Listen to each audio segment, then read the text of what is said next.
Alap-alap Laut Kidul bagian 9E. Pak Karto dan Embok Ginah, kiranya kalian benar-benar mempunyai niat buruk untuk membunuh seperti yang kuduga. Kata Aji kepada dua orang yang bukan lain adalah Pak Karto dan Embok Ginah. Kini Pak Karto dan Embok Ginah tidak tampak loyo seperti biasa. Mereka mengenakan pakaian ringkas dan tampak gesit dan bersemangat.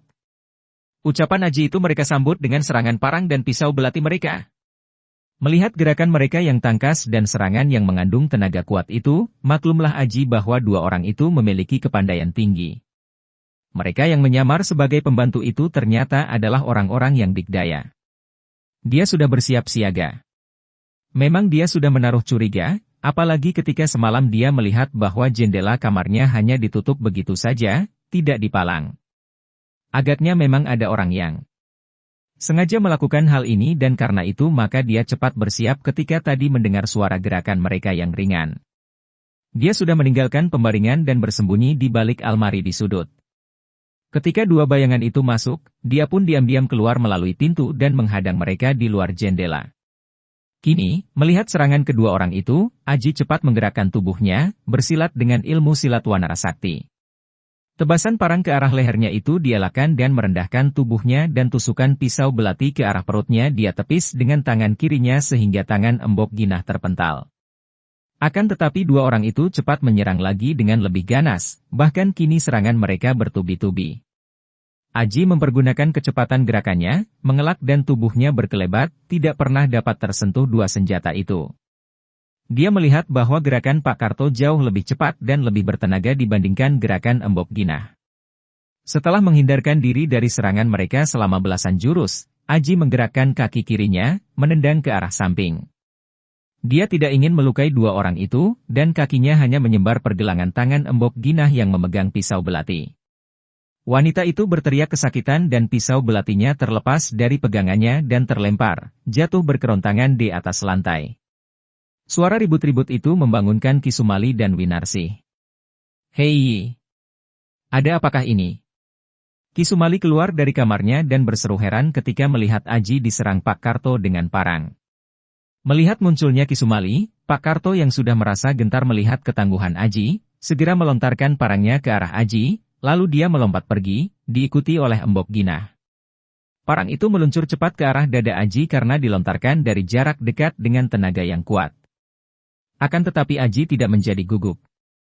Dengan tenang dia miringkan tubuhnya dan sekali tangan bergerak, dia telah berhasil menangkap gagang parang itu. Kisumali masih merasa terkejut dan heran sekali. Anak Mas Aji, ada apakah? Mengapa Pak Karto dan Embok Ginah tadi bersikap demikian aneh? Winarsi juga keluar dari kamar dan wanita ini tampak gelisah. Apa? Apa yang terjadi? Tenanglah, Mbak Kayu Winarsi. Tidak ada apa-apa, bahaya telah lewat. Mari kita duduk, akan kuceritakan apa yang terjadi. Mereka semua duduk di ruangan dalam. Seperti sudah kuduga, ternyata Pak Karto dan Embok Ginah itu hanyalah pelayan-pelayan palsu, bahkan mungkin nama mereka bukan Karto dan Ginah. Mereka adalah orang-orang yang dikdaya dan agaknya sengaja menyamar menjadi pelayan kalian, tentu dengan niat buruk. Apakah mereka telah lama menjadi pelayanmu, Paman Sumali? Belum, baru beberapa bulan. Mereka mengaku pengungsi karena kampung mereka kebanjiran dan karena merasa iba kami lalu menerima mereka menjadi pembantu-pembantu kami. Kata Kisumali. Mereka itu memang sengaja diselundupkan ke sini, tentu untuk memata-mataimu, Paman. Ketika aku datang dan kita merundingkan perlawanan terhadap Gagak Rodra, mereka berdua mencoba untuk membunuh kita dengan singkong beracun. Akan tetapi ketika engkau menyuruh mereka makan singkong itu, mereka tidak menolak dan hampir saja mereka memakannya. Kata Winarsi. Memang, benar aku ingin menguji mereka. Kalau mereka menaruh racun pada singkong, tentu mereka tidak akan mau memakannya. Maka ketika melihat mereka mau memakannya, aku lalu mencegahnya. Pada waktu itu aku juga meragu apakah mereka sengaja meracuni singkong itu. Akan tetapi ada hal-hal yang mencurigakan hatiku. Pertama, sikap dan kata-kata mereka yang kadang-kadang teratur rapi itu menunjukkan bahwa mereka bukan orang-orang dusun yang bodoh. Kedua, ketika aku menyuruh mereka makan singkong, aku melihat Pak Karto memberi isyarat berkedip kepada Embok Ginah. Akan tetapi kalau ketika itu engkau tidak melarangnya, Tentu mereka sudah mati karena makan singkong beracun itu, Dimas Aji. Kata Winarsih. Belum tentu, Mbak Kayu. Baru semalam aku teringat bahwa orang yang pandai mempergunakan racun, tentu juga memiliki obat penawarnya. Aku yakin dua orang itu sudah makan obat penawar ketika mereka kuji untuk makan singkong beracun itu. Kecurigaanku semakin kuat ketika aku melihat bahwa jendela kamarku tidak terpalang, hanya ditutup begitu saja sehingga mudah dibuka dari luar. Karena itu, aku telah siap siaga sehingga ketika mereka berdua memasuki kamar lewat jendela dan menyerang dengan senjata ke pembaringan, aku sudah meninggalkan pembaringan itu dan menghadang mereka di luar jendela. Maka terjadilah perkelahian itu. Ih, mengerikan sekali. Kalau diingat bahwa selama berbulan ini kami memelihara dua orang pembunuh di tengah-tengah Agni. Kata Winarsih. Kukira anak Mas Aji betul. Mereka itu sengaja diselundupkan ke sini hanya untuk memata-matai aku. Mereka masih mengharapkan aku mau bekerja sama dengan mereka. Baru setelah dua orang mata-mata itu melihat aku dan anak Mas Aji bertekad untuk menentang mereka, maka dua orang itu berusaha untuk membunuh. Kata Ki Sumali. Sayang sekali kita tidak dapat menangkap mereka, anak Mas Aji. Kalau mereka dapat ditangkap tentu kita dapat memaksa mereka mengaku siapa yang mengirim mereka ke sini. Aku memang tidak tega melukai mereka, Paman. Akan tetapi agaknya tak dapat diragukan lagi bahwa mereka berdua itu pasti ada hubungan dengan gerombolan Gagak Rodra.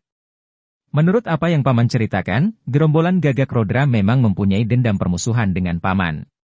Pertama tentu saja ketika dahulu mereka menyerbu dusun ini dan Paman memusuhi mereka dan kedua mungkin karena mereka itu menentang Mataram padahal Paman bersikap setia kepada Mataram. Kurasa pendapatmu itu benar, anak Mas Aji. Sekarang fajar hampir menyingsing. Sebaiknya kita bersiap-siap. Anak-anak sudah kupesan untuk berkumpul di luar dusun dan setelah matahari terbit, kita berangkat. Kata Ki Sumali. Baiklah, Paman. Winarsih lalu sibuk di dapur mempersiapkan sarapan pagi agar sebelum berangkat, kedua orang itu dapat makan lebih dulu. Setelah sarapan, Ki Sumali mengajak Winarsih pergi ke rumah kepala dusun Loano. Dia menitipkan istrinya di rumah kepala dusun itu agar istrinya aman selagi dia pergi bersama Aji. Setelah menitipkan istrinya, Ki Sumali lalu mengajak Aji berangkat, di luar dusun telah berkumpul kurang lebih 50 orang pemuda. Mereka telah mempersiapkan diri, membawa senjata tajam apa saja yang mereka miliki. Mereka semua sudah siap dan bertekad untuk bertempur melawan para gerombolan orang jahat itu. Gerombolan Gagak Rodra mempunyai sebuah perkampungan di lembah Sungai Bogawanta. Perkampungan yang khusus dihuni para anggota gerombolan ini terpencil dari dusun-dusun lain dan menjadi sarang gerombolan itu.